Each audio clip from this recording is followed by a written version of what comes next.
Hôm qua chúng ta nói đến chuyện Abu có cô vợ bé tên Soja. Soja dùng đá lén tấn công vợ cả, nhưng cô ấy không thành công. Hai người lại lao vào đánh nhau. Phải nói rằng Soja đúng là quá dữ. Thật sự cô ta dám ra tay như vậy. Hôm nay ông bố chồng không có ở nhà. Soja mang quần áo ra để giặt thì bị vợ cả chặn lại. Cô ấy bảo họ không được dùng bất cứ thứ gì trong nhà và yêu cầu họ rời khỏi nơi này ngay. Abu thấy vậy liền lên tiếng tranh luận. Anh hỏi vợ cả vì sao không cho họ dùng nước. Vợ cả nói rằng lỗi là do anh trước. Ai bảo anh lại cưới vợ bé? Hoặc là anh ly hôn, hoặc là anh phải rời khỏi nơi này. Tấm thảm hôm qua giặt vẫn chưa khô. Vợ cả chuẩn bị đem lên mái nhà để phơi. Nhân lúc vợ cả ở trên mái nhà, Soja lại lén ra giặt đồ. Khi vợ cả chuẩn bị ngăn lại thì bị bà mẹ chồng đứng dưới chặn lại. Bà mẹ chồng bảo cô đừng xen vào chuyện này, mau đem thảm đi phơi cho khô. Vốn dĩ bà mẹ chồng đã không thích vợ cả. Soja thấy có người hậu thuẫn, liền cầm giày tấn công vợ cả. Vợ cả cũng không chịu thua,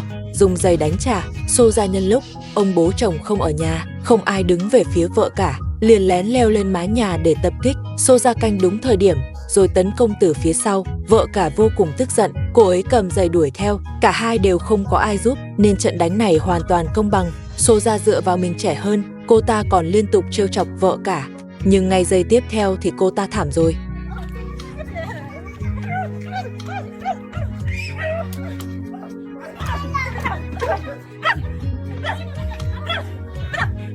Abu chạy đến xem Soja có bị thương hay không. Trước khi rời đi, Soja lại mang cái thang đi giấu. Ông bố chồng không có ở nhà, bà mẹ chồng cũng đứng hẳn về phía Soja. Bà ta liên tục đối đầu với vợ cả, không biết vợ cả có chịu nổi hay không. Vợ cả biết chắc cái thang là do Soja lấy, cô liền lao ra tấn công Soja. Abu thì banh vợ bé, nên anh và vợ cả lại đánh nhau. Soja canh đúng thời điểm, dùng khăn quàng siết cổ vợ cả. Ba người cùng nhau đè vợ cả xuống đất. Họ nhận ra nếu tiếp tục sẽ xảy ra chuyện lớn nên mới dừng tay, nhưng vợ cả không chịu bỏ qua. Cô muốn cho Soja một bài học, không thể để cô ta càng lúc càng hỗn hào. Như đã nói trước đó, chỉ cần có cơ hội, Soja sẽ lén tấn công vợ cả, vì cô ta dựa vào việc có Abu và bà mẹ chồng đứng sau lưng. Nếu đánh không lại, bà mẹ chồng và Abu chắc chắn sẽ tới giúp. Bà mẹ chồng lợi dụng lúc vợ cả đang trong phòng trông con, lén bưng bộ ấm trà đưa cho Soja. Hai người ngồi trong kho uống trà. Lúc này bà mẹ chồng nói rằng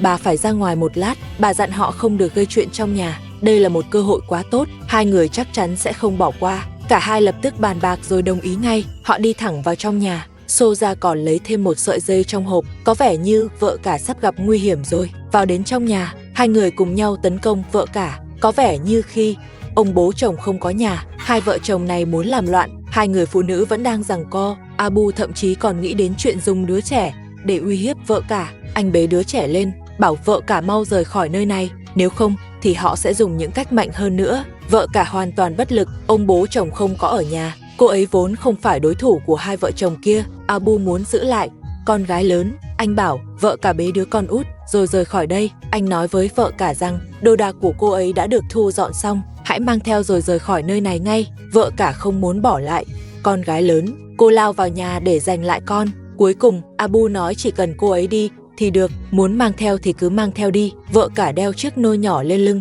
rồi bế con gái lớn rời khỏi nơi này. Cô không biết mình phải đi đâu tiếp theo. Không ngờ chỉ trong một ngày mọi chuyện lại đến mức này. Cô đi đến một tảng đá lớn bên cạnh, dọn một chỗ trống để nghỉ tạm. Không ngờ dưới tảng đá lại có một cái hang nhỏ, nơi này có thể trú qua đêm. Vợ cả bắt đầu dọn dẹp. Đứa trẻ bỗng khóc lên, thì ra là đói bụng. Vợ cả pha sữa cho con uống. Bây giờ đã là mùa đông, bên ngoài lạnh vô cùng. Không ngờ Abu lại vì Soja mà nhẫn tâm đuổi vợ và con ra khỏi nhà. Còn ở bên kia, Abu và Soja thì vui mừng tột độ. Họ lấy đồ trong kho ra, chuẩn bị chuyển vào nhà ở. Bà mẹ chồng mua một cái chum mang về. Vừa bước vào đã thấy Abu và Soja trong nhà. Bà cảm thấy có gì đó không ổn. Bà mẹ chồng liền hỏi Abu vợ cả đã đi đâu. Abu nói anh không biết. Soja thì nói rằng vợ cả bế con về nhà mẹ đẻ.